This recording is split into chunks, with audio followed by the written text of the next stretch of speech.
Welcome to part 4 of your 6-part virtual training course. This one is entitled Using Previous Knowledge. You will see by now that each session builds on the one before. So we've just thought about being objective. In session 2, we reflected on the stores of knowledge that the children bring. Now we're looking at using that previous knowledge and moving it forward.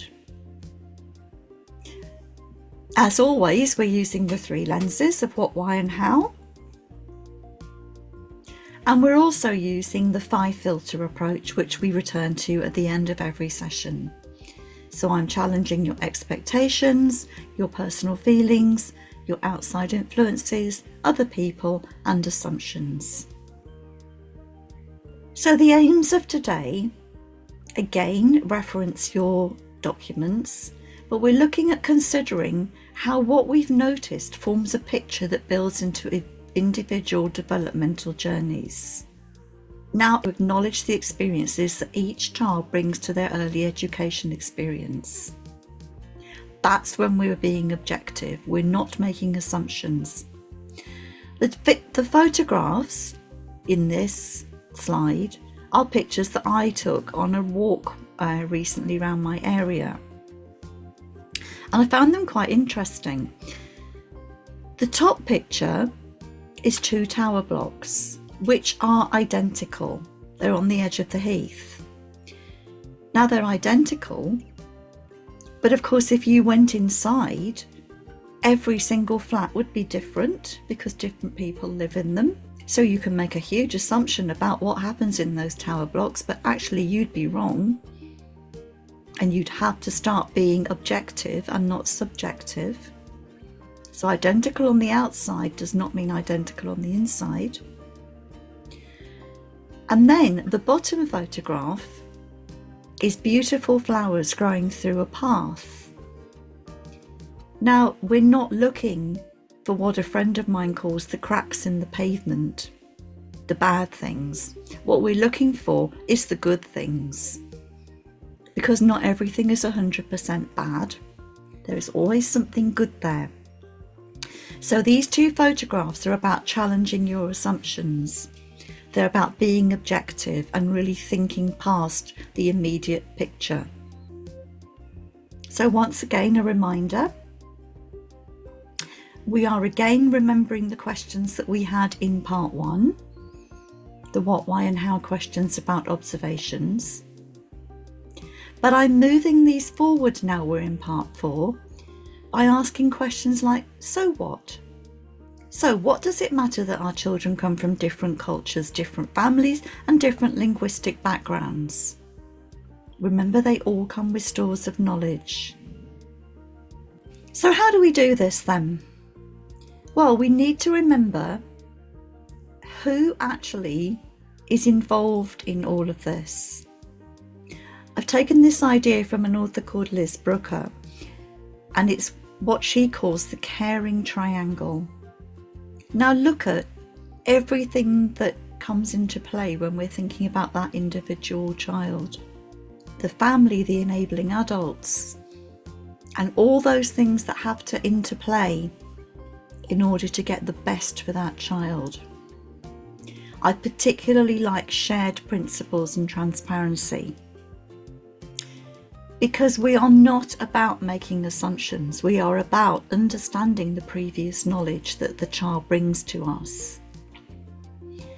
I once taught a little boy who came to my class having spent the first 4 years of his life pretty much learning how to ride a motorbike.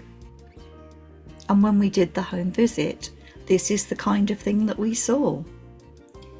Now that's very skilled for a 4-year-old, and we needed to use that previous knowledge in order to engage with him. So what part does the child's previous knowledge play in your analysis? Why do we have to understand this previous knowledge? Well, we can't teach the children new things unless we know what they already bring to us. Do we give them a chance to share that previous knowledge? again, I'm referring you back to the thinking in part 1 if you want to revise that. But here are two stories. One about a little boy who happened to randomly tell me he had trophies at home just when we were playing alongside each other with some toy cars. Now, trophies is a very powerful word for a 3-year-old to come out with, which if I hadn't just been playing rolling cars with him and allowing him to chat, I would never have found out. What a wealth of knowledge that came out to be, because that was all about football and his older brother and his dad and games and teams, a bit like Ricky and the racing cars in a previous example. And the radiator, well, I had Andrew 1 year who was fascinated by central heating systems and would map them out on big sheets of paper. He absolutely loved the idea of mapping out how Tesco delivery vans deliver food and how the food gets to the supermarket. He was full of drawing maps. I still know Andrew now as a grown-up, and it might not surprise you to know that he programs computers. Unless we have a bit of understanding of the wealth of knowledge that children bring to us, we can't get the pieces of the cognitive jigsaw puzzle in the right order for them. Julie Fisher talks about the cognitive jigsaw in her book Starting from the Child. If we don't know the pieces of the puzzle the child has in place when they come to us, we are in danger of jamming pieces in that we want to give them in the wrong places, so that when other knowledge comes on top, it becomes confused and doesn't make sense. Think about when you do a jigsaw puzzle and you put a piece in because it seems to fit, and then a bit later you realise it was the wrong piece and you have to unpick an area. It's our duty as teachers to understand what previous bits of puzzle are already in place so we can build on them. Because remember, we aren't little people, we are children. Children have thinking, agency, ideas, knowledge, and if we don't enable them to share it with us, we're going to make nonsense of the cognitive jigsaw. So how well do you know your children? This is a set of questions that I've taken from Marion Dowling's book, the reference is at the bottom. Have you given them a real chance to show their feelings and support them? What have you done to help them do that? And what about your own feelings? Remember the filters? Your own personal feelings? How are they affecting you? Do they change how you are with the children? The little boy in the picture is examining his feelings in a mirror. He's a bit unhappy that he's been left at nursery. But then he walks away and looks at a big picture of his family, and it makes him feel better because he knows they still exist. How can you demonstrate that you know about what the children bring, the previous knowledge, in an informed way? You need to make those cross-curricular connections. There are tyres in this picture because one time I visited a school and I was observing 3 children in the outside area making towers of tyres, one each. And each child built the tower to shoulder level and then got in their own tower and then pretended to be space rockets taking off, bursting out of the top, if you like. And then as the teacher came outside, one of the children saw her and said, "Oh look, we've made the 3 bears' beds." Well, I knew they hadn't. And it confused me for a minute until I realised that the story theme in the class that week was the 3 bears. And they assumed that they had to fit in with the 3 bears and couldn't make their own space rockets. Whose agenda is it? So we've already thought about in a previous session what the role of the adult is, you as a teacher. So what is your role as an enabling adult? How do you see this now? Perhaps you still have your list from a previous session beside you. Have you added some new words to it? And the same with your list about how you see the role of the child. If you still got your previous list, have you added to it? Has your perception of the role of the child changed?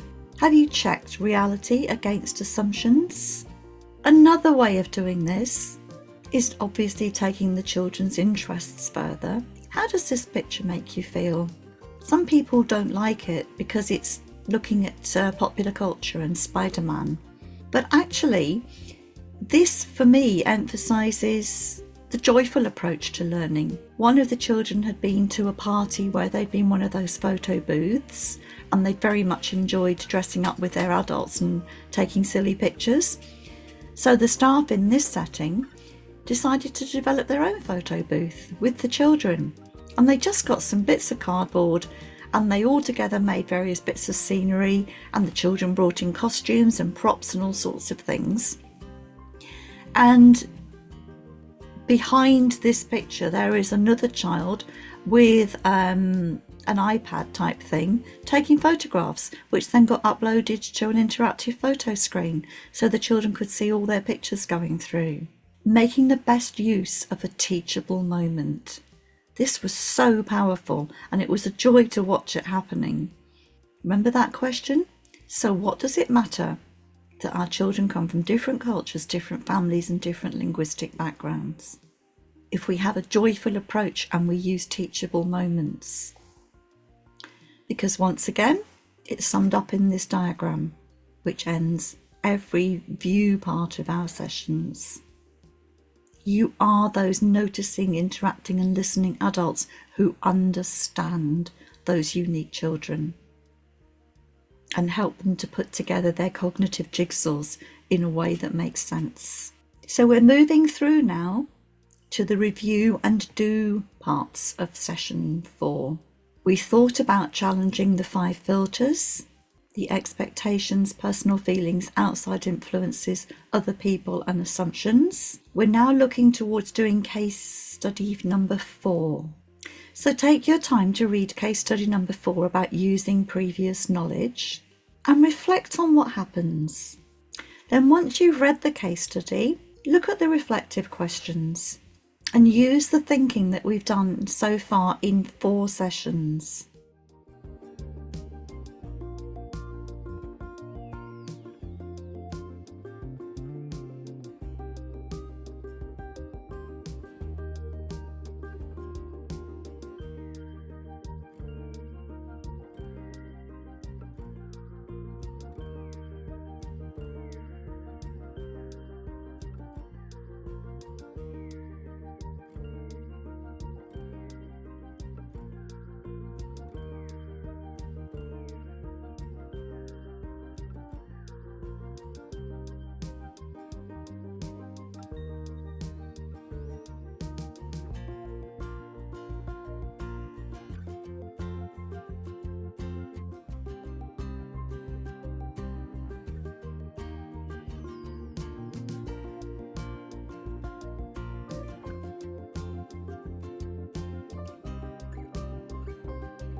Then finally, start putting your learning into practice and reread your assessment arrangements to help you to look at things clearly. So thank you for being part of session 4, As always, these are my contact details to connect with me if you have any questions. Thank you.